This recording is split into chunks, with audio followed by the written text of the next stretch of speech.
Hi YouTube family, Raquel Rose back again with another video. Today what I want to talk about is something very important.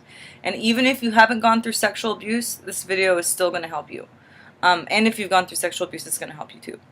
So basically today we're going to be talking about the 5 stages of grief and what is important to know about each stage so that you can take the right steps in your healing process to get where you want to be. So, part of going through a loss, whether you've lost a loved one, like your grandpa could die, or your mom could die, or your pet, or your best friend, or it could not be death. It could be a breakup, a marriage failing, a broken relationship. It could be a betrayal.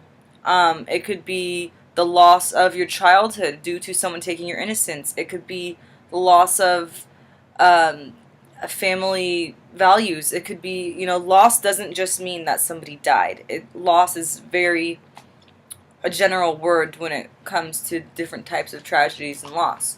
So, what are the 5 stages of grief? Well, we start off with shock and denial. Then the second stage is anger. Then the third stage is depression. And then we have bargaining. And then lastly, the 5th stage, acceptance. So, and I actually recall earlier today in the comment section on a video of mine, we were talking about anger, me and this girl, and I'm gonna get into that when I get to the anger part, because there's something that I want to say that's, anger is healthy. It is. So anyway,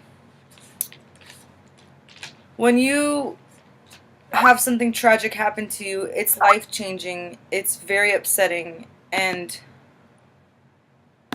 sorry, getting messages on Skype. It's really hard to cope when you don't have the right tools in your shed. So, let's say you have a house and your house is growing grass around it, and you need to cut down that grass because it's getting hard to walk, but you don't have a lawnmower. How are you going to cut the grass? Well, you have to go and you have to acquire the tools in order to do that.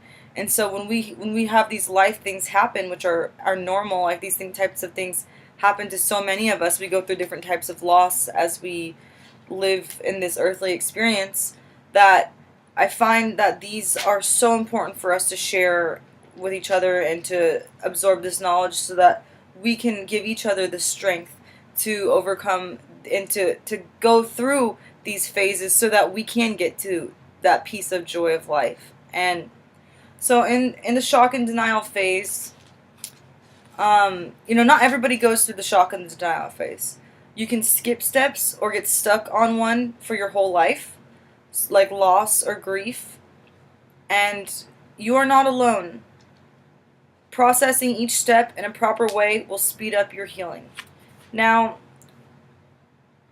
when people go through shock and denial, their mind is not able to process the horror, so they're denying it because they're not able to accept the reality, and they're so shaken up that they get this like no feeling, like no, that didn't happen. That, like, alright, let me explain this to you.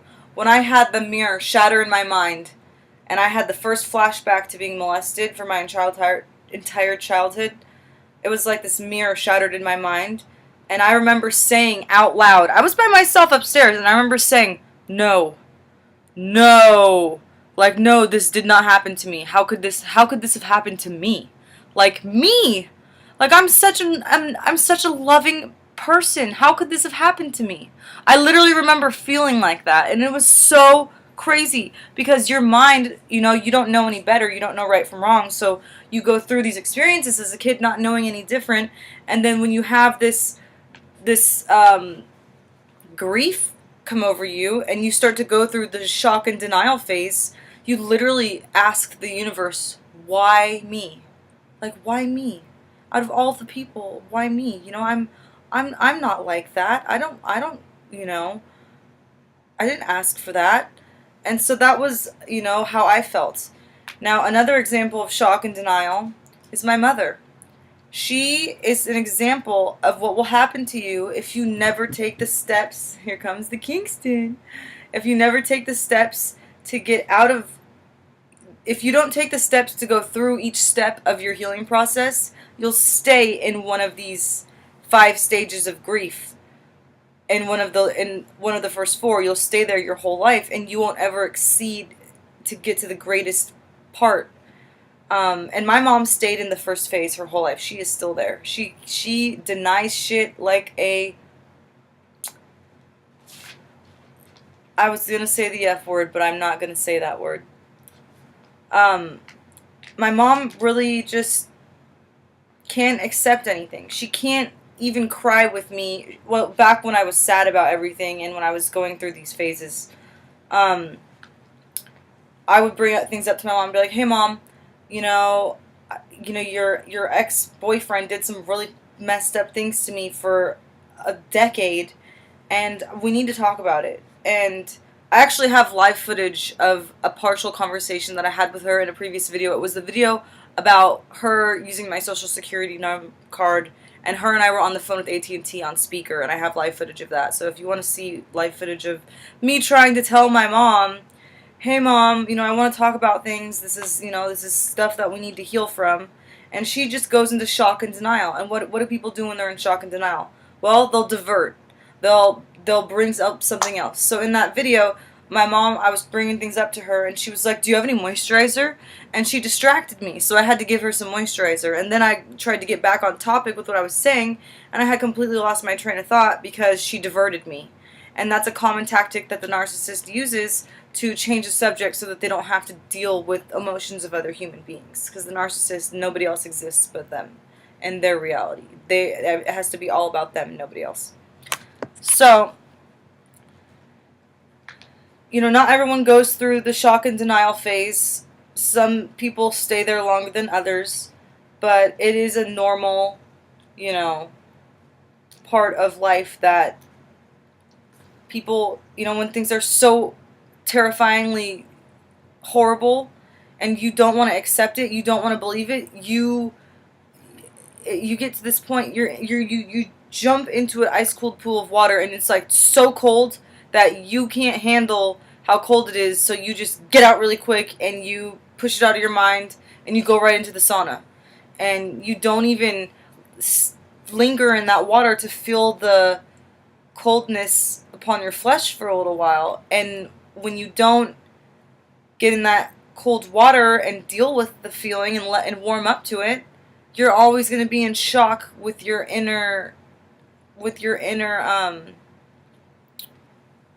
pain, because you're not adjusting yourself and attuning yourself to what needs to be brought up to the surface and what needs to be healed and dealt with and looked at and not just gotten over, but healed. Because people will try to tell you, "Oh, get over it. That was a long time ago." No. No. No, no, no, no, no, no, no, no, no, no, no, no, no. That is not correct. That is very narcissistic and disrespectful to say to somebody when they're going through their own earthly experience and you're not going to be kind to them, to be there for them. We're supposed to be here for each other. So, when you go through the shock and the denial phase, and you're like, "No, how could that happen to me?" Or "How could that have happened to her?" Or whoever, you might fall into this numbness where it's so painful to handle, to accept the reality of what's happening, that you go numb.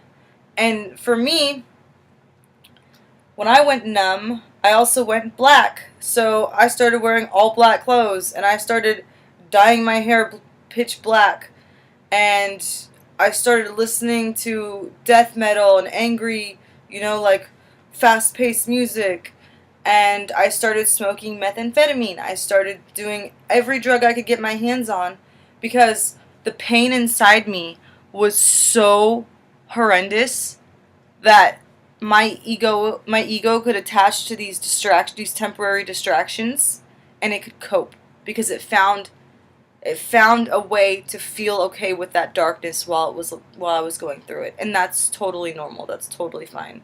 You know, a lot of people, I should have shaved. um, but a lot of people will judge you. You know, you look different, so then people want to judge you and make you feel like you're less than. And you know what? They can do that because their judgments don't have to define you. And they're, at the end of the day, those people have their own issues that they need to deal with. And if they were connected to the divine creator, they would see that you are coping in your own beautiful way. And not everybody is the same. So not everybody has the same healing process. So I was numb. I was so emotionally numb that I was like on autopilot. You know, you'd like get up, you do shit, and then you go to school, and like I was so numb that a lot of the times I wouldn't eat, and then I would have to eat, like, or I would get a headache. So it was this whole completely disconnected from myself, just kind of, you know, breathing to live, but not actually participating in your life, because what happened was so tragically painful. And then when I brought it up to my mom, when I had the realization, at first I was in shock and denial. Then I snapped out of the shock and denial, and I went downstairs to tell my mom, "Hey mom, James molested me." And then I told my mom, and I was devastated. And she turned around and walked away and ignored me and acted like nothing happened, and she actually distracted herself with cooking. And she never brought anything up ever again. She could never talk to me about anything. So for me, I had the shock and the denial for like 5 minutes, and then I like sucked it up and I went downstairs to receive some loving support, which I didn't get. So for me, I became so numb from the shock and the denial of my mother rejecting me and minimizing my pain that it took me a long time to get to stage 2, which is anger. And you know, the pain from the loss will subside. Talk with someone that is here to guide you, like myself, and I can also recommend other lovely ladies. Um, but you have to grieve to reach step number 5, that is acceptance. So if you want to heal, just know that feeling upset and feeling down is part of your healing process. I mean, if you don't feel upset and down, you're going to have to deal with those emotions later on in life, and it's going to be a lot harder because you're going to be older, you're going to feel like you missed out on time, you're going to feel like you missed out on your youth, you might not look the way you prefer to look because you neglected your health and you didn't take care of your body the way you wanted to, or you didn't put in the effort from the self-love into yourself that you would have if you had dealt with your problems. You know, I have a picture of my grandma, my mom, and my aunt. And I was going to burn this one, but I think I'm going to keep it because I want to show you guys how you will age if you stay a narcissist. And obviously, I'm on a different path than them, and I look completely different. And I do have features of my mother, but I want to show you guys because it's the different generations of narcissism. And I want to show you how I grow up and become an adult because I'll never look like them, because you only age if you accept aging into your reality, which I don't. And I use awesome products that I make myself, so I know that I take care of my skin in the most loving way. But seriously, I want to show you guys this picture sometime because when you're a narcissist for a long time, you have this like negative, like shitty hate inside you, and this like upsetness and this like imbalance because you don't love yourself wholly, and you're also probably married. So you basically you know how like some women they grow up and they just are gorgeous and they just don't age, and then how some women grow up and they get fat and they get like the saggy chin and like flabby arms and they just look like shit. Yeah, that's not by like random fucking chance. That is on purpose, you know? The way you feel about yourself will reflect through how you look. This glow on my skin, I did not put anything on my face. I just put on eye makeup and lipstick and a lip stain. And this glow is natural. And I literally will wash my face, you guys, and I can't get the glow to go away because it's my inner light shining through. It's God's source pouring out of us, And when you cut yourself off from that spirituality, when you're with your divine relationship and connection to the Creator, your skin dries up. You get wrinkles. You get old. You get upset. You get ugly. You get disfigured. You get far away from God, and you become spiritually dead, even though you're alive on earth. And that's what my family's main issue is they're spiritually dead, and they choose to be that way. I've tried to talk to my family about things, and at the end of the day, I'm here for me. And if they wanted to listen and be respectful, they had their chance to, and I can love them from a distance, but I don't need to be susceptible to their abuse. So that's why I don't have them in my intermediate life. A few of them stalk me on social media, but I do have a cousin. I have a few cousins. Shout out to Candace and Becky. I love them, and I also do have respect for my adopted uncles, Maurice and Marquise. But anyway, I really don't pour any energy into my family members, because my blood family, because they don't love themselves the way that I love myself. And so I try to surround myself with people that have that same self-love and that same self-respect, because to me that is so crucial. And I also don't feel obligated to stay around my blood relatives, because every human being on this planet is a relative of mine.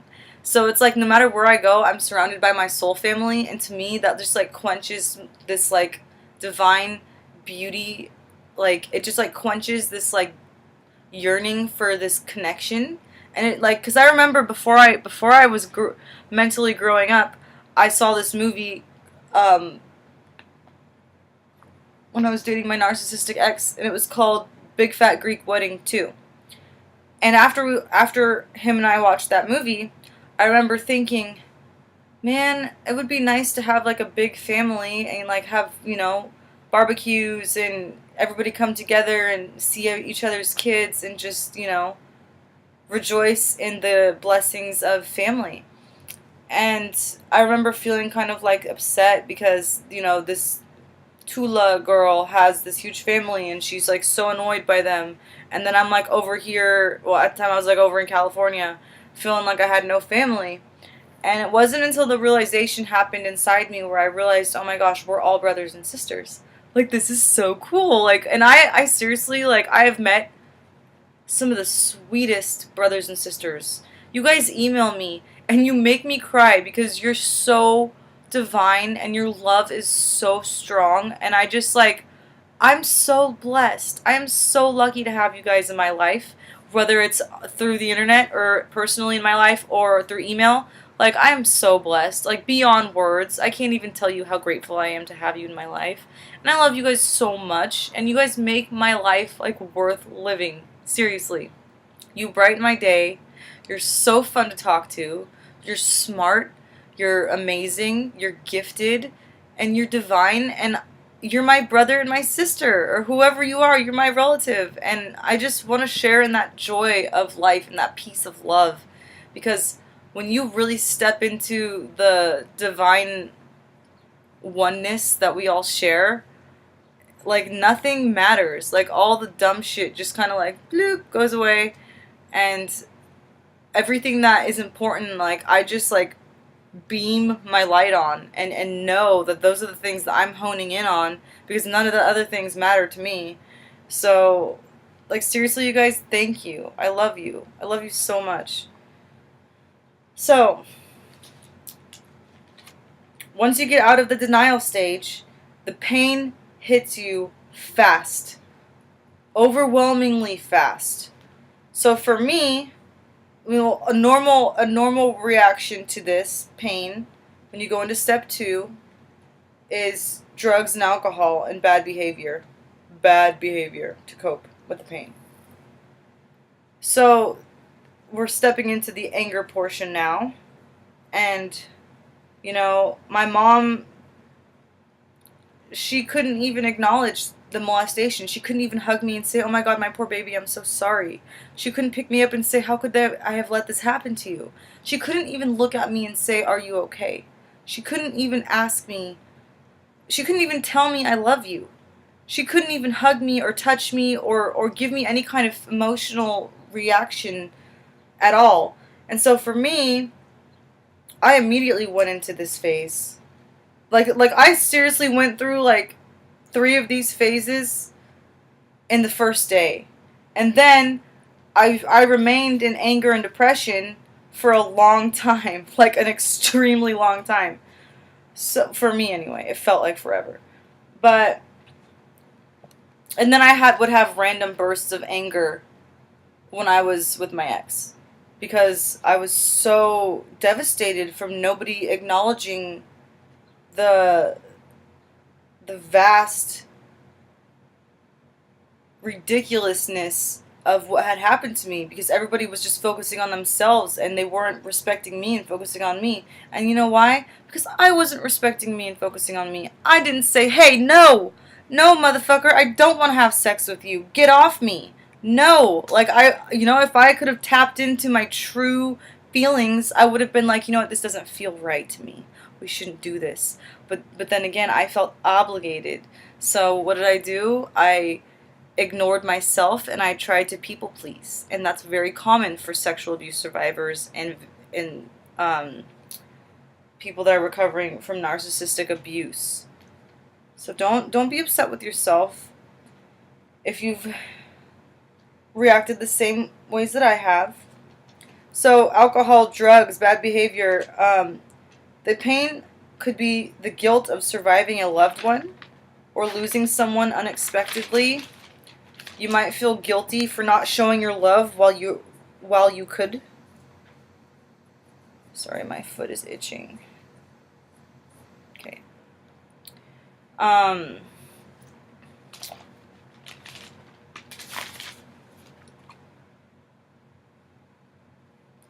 the pain in this stage may lead to anxiety.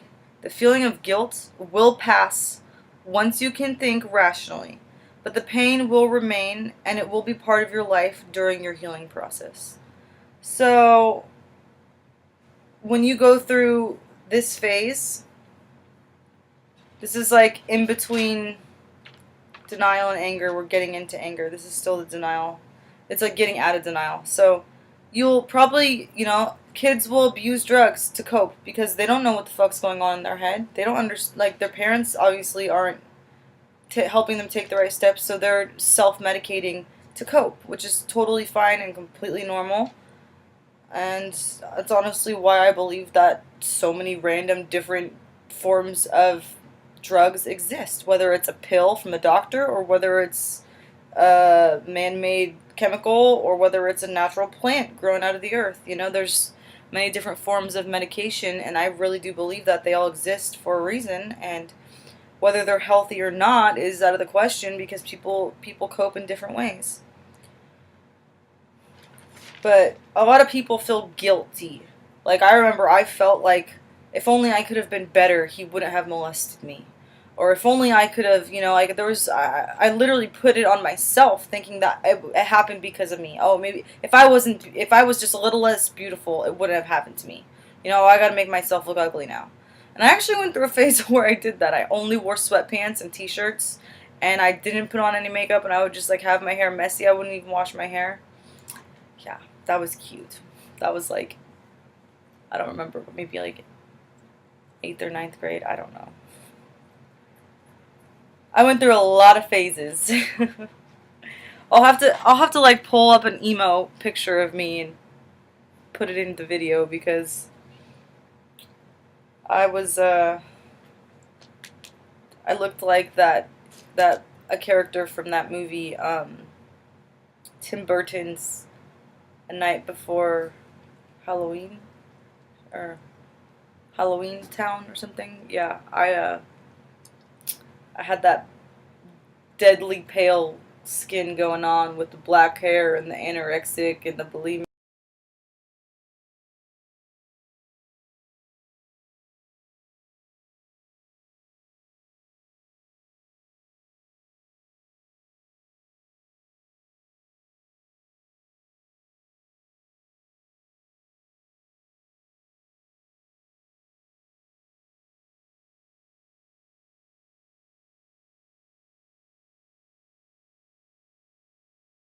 look going on because I was rejecting myself, which is why you starve yourself, or, you know, a lot of classic narcs, you either starve yourself and become anorexic, bulimic, and compulsive over your weight, or you overeat and you disrespect your temple by overfeeding yourself so that you feel full because you're trying to become whole, but you're replacing that self-love with food to fill you up because you don't know how else to become whole other than filling yourself full. So that's another topic for another day, though. I already have that on my list of videos to make about narcissists and food. So when you step into anger, and the anger phase is like anger and bargaining. The overwhelming pain takes many forms, and it's very common that people feel powerful again.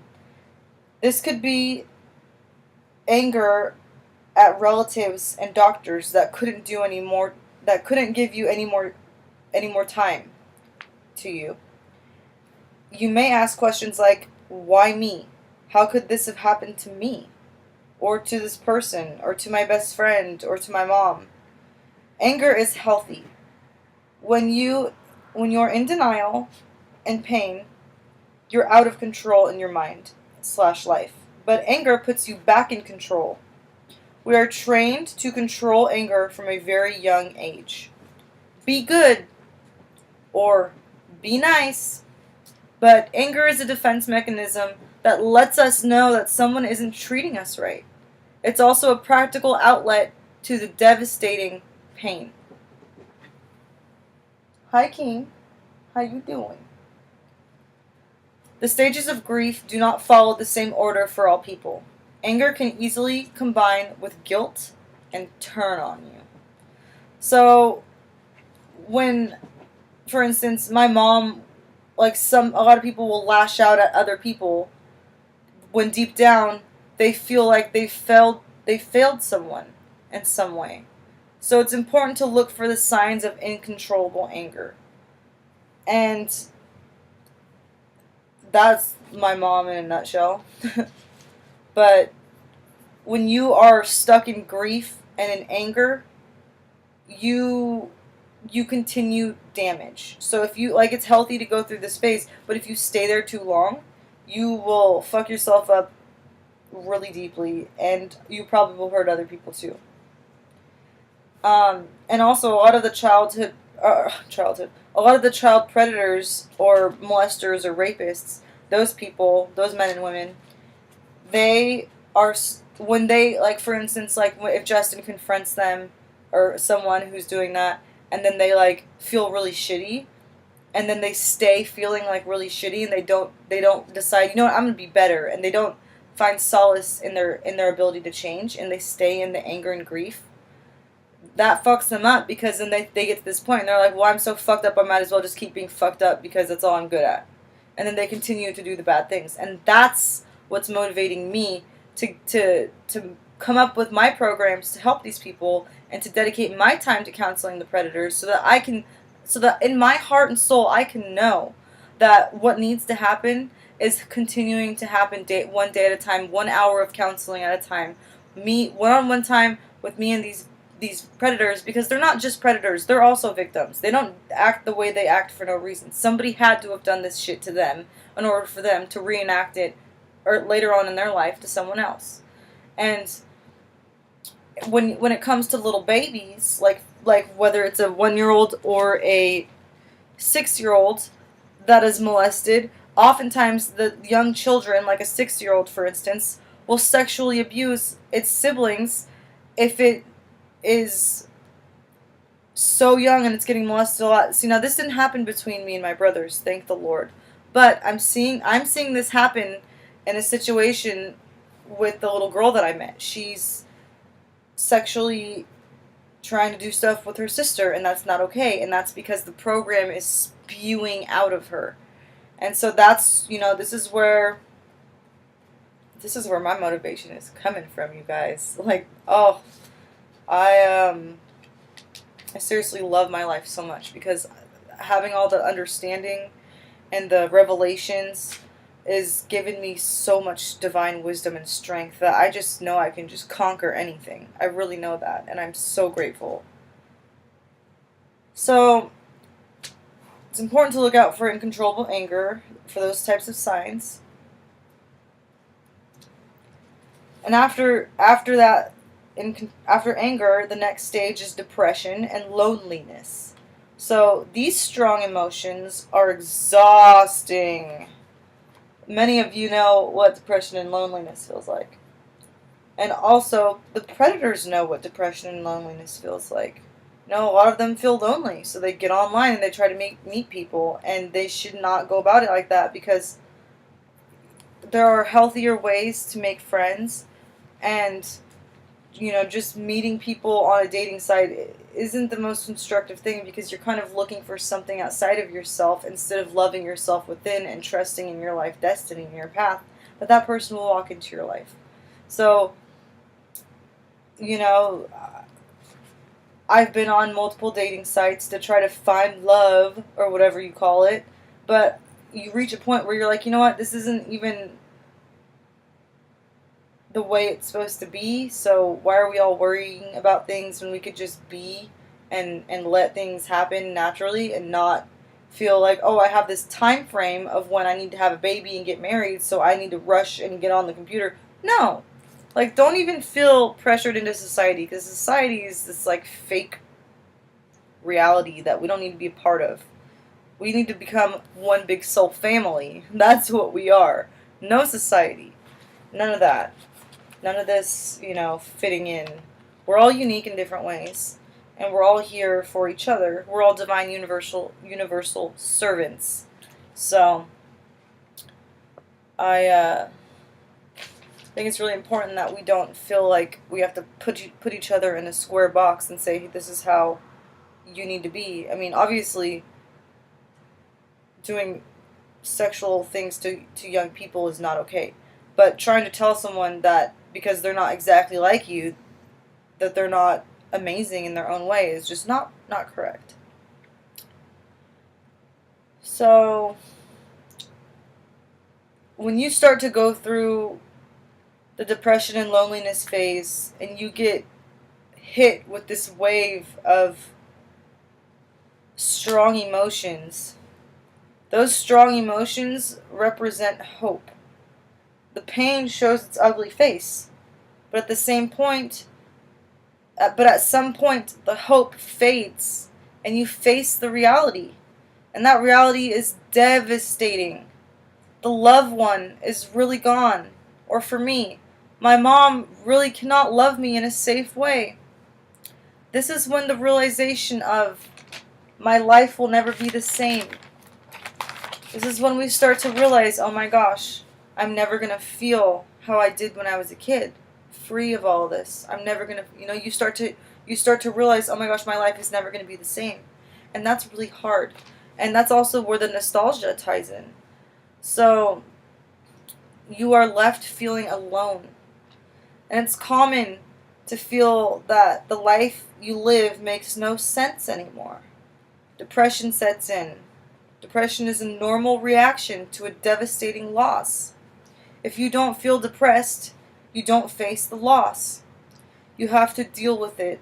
If you don't get depressed over what happened and you don't feel the loss, then you're going to have to deal with it later on in life, because you're not choosing to heal and to look at whatever mess is inside you and pull it out and say, okay, I'm going to clean this ketchup up and put it over here, and I'm going to put the pickles here and the milk here, and now my fridge is organized.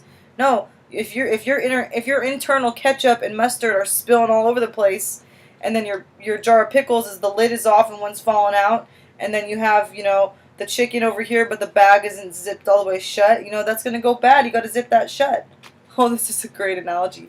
So if your internal fridge is a mess, you got to pull everything out and reorganize it and clean it up a little bit, so that you're internally not just completely scrambled.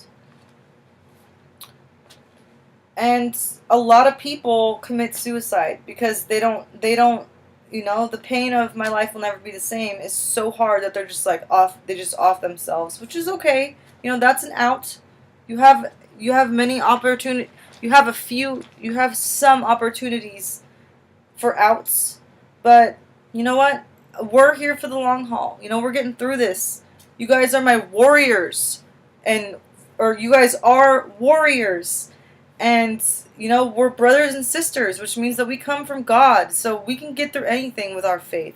You know, and I'm not talking about faith that is from going to church. I'm talking about faith in your personal relationship with the Creator and believing that you can do anything that you want, whether it's climb a mountain or reach a goal or heal completely. You can do it. I can do it. You can do it. I've done it. You've done it. You're doing it. So, people around you may not like seeing you so low.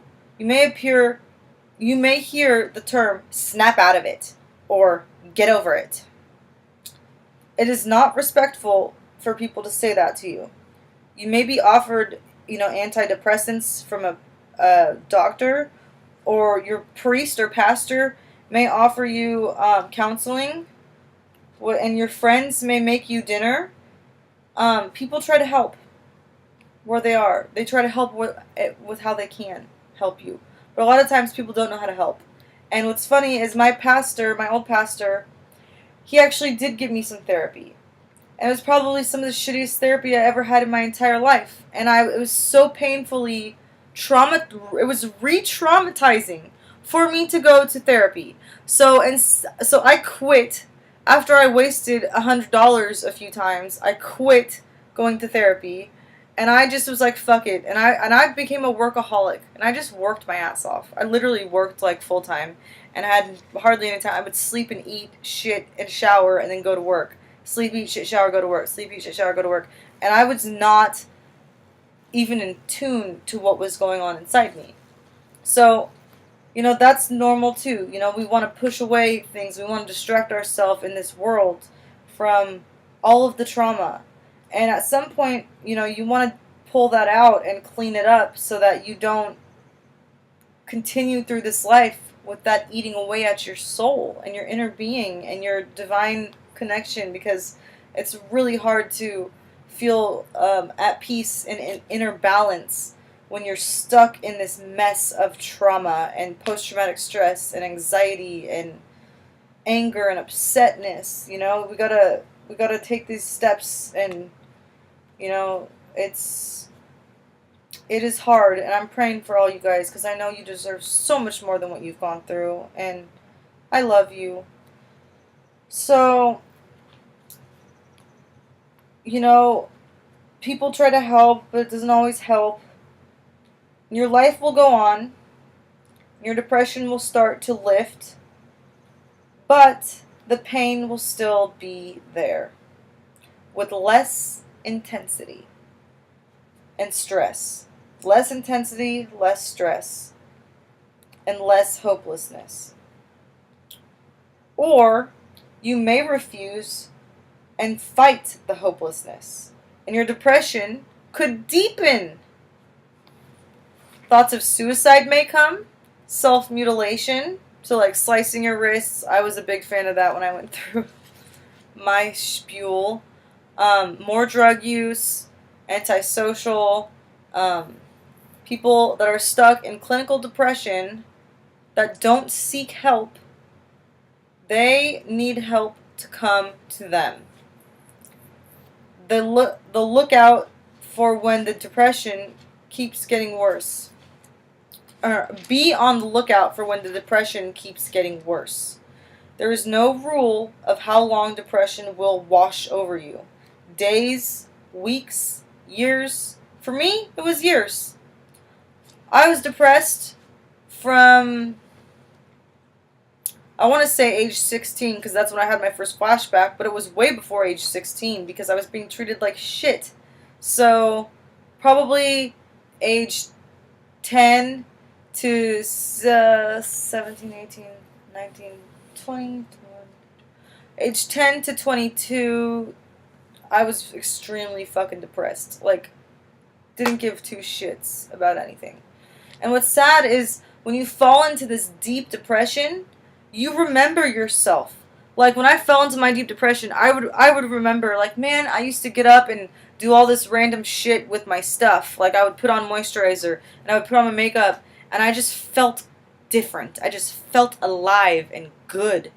And when you're in this deep depression, you can't do none of that shit. You can't. Because you can't bring yourself to do it. Because you feel so low that it's like, why the fuck? Nothing matters. You know, you get to this point where you're like, I can't handle anything. So you turn off and you tune out and you just reject things. And that's totally fine because you have to go through that to heal if that's part of your healing process. And it was definitely part of my healing process.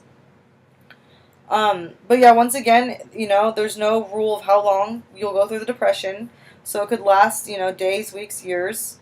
It depends on the type of person that you are, the enormity of the loss, and the support that you have from family and friends and people around you. You know, for me, there was hardly any support, and the little support that I did get was really shitty. So you know, that's pretty normal for my situation. But I just want you guys to know that it will get better with time.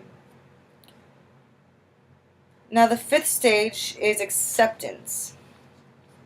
This is the goal. Acceptance is a slow and painful process. Once you reach the acceptance phase, you start to do self-love. Because you neglected yourself for so long, maybe you gained weight. Maybe you stopped doing things that you loved. You accept and start a new life enriched with the you that was part of your previous life. So when you reach acceptance, you basically, you accept what happened, you know you deserve better, and then you start this new way of life. And it's like the whole like reborn again thing, where you infuse the best parts of your old self into your new self. And it's like this beautiful, harmonious twist. It's like the yin and the yang. It's like this balance that comes into shift. And you start to become your greatest version. And it is such a beautiful thing, you guys. I love this part. So you reach a point where you celebrate the loved one that you lost. And you not mourn. Not mourn. You start to celebrate. Now, there will be times, maybe months after the loss, that you revert to one of the stages of grief for a moment or two. This could be painful reminders that drag you back into despair. These will be rare, but you'll be strong enough to deal with them at that point. An example is holidays. Those could be painful for you.